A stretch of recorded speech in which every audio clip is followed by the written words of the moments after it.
పచ్చ బియ్యం పట్టించుడు, ప్రమాణాలు చేపించుడు, ఇంటింటికి తిరిగి పైసలు వాపస్ అడుగుడు. సర్పంచ్ ఓట్లల్లా ఓడిపోయినోళ్ళ కథ గిట్లున్నది ఊర్లల్లా. పక్క గెలవాల్సిందేనని అప్పులు తెచ్చి మరి పంచుడు పెట్టిండ్రు.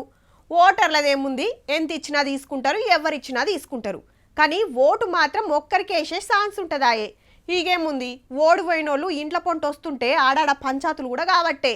జరంత అటిటుగా గీ కథ కూడా గట్లనే ఉన్నదుల్లా. 10,000 గడతారా లేదా అని బ్యాంకోళ్ళు నోటీసులు పంపిండ్రుల్లా గిళ్లకు. అట్లా అని అప్పు తీసుకోలే, కావాలని అడగలే, అవ్వంతలు అవే పడ్డాయి. మరి అసలు ముచ్చటేందంటే, బీహార్లా ఎలక్షన్లకు ముందు సెంటర్ వాళ్ళు మహిళల కోసం ఓ స్కీమ్ పెట్టి 10,000 వేలేసిండ్రు అందరి అకౌంట్లల్లా. అయితే గీ ఊర్లా కొందరు మొగోళ్ళకు కూడా పడ్డాయి.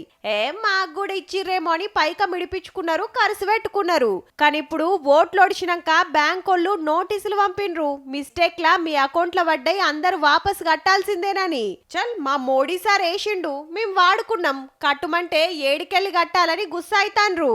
ఎలక్షన్లకు ముంగట లేడీస్ కేసిండ్రు, మరి మై ఓట్లు కావా, మేమేస్తే చెల్లయ్యా, అయిందానికి మా ఓట్లు మాకు వాపస్ ఇయ్యుర్రి, మీ పైసలు మీకు ఇస్తాం అని వకీల్ పాయింట్లు మాట్లాడుతుర్రుల్లా.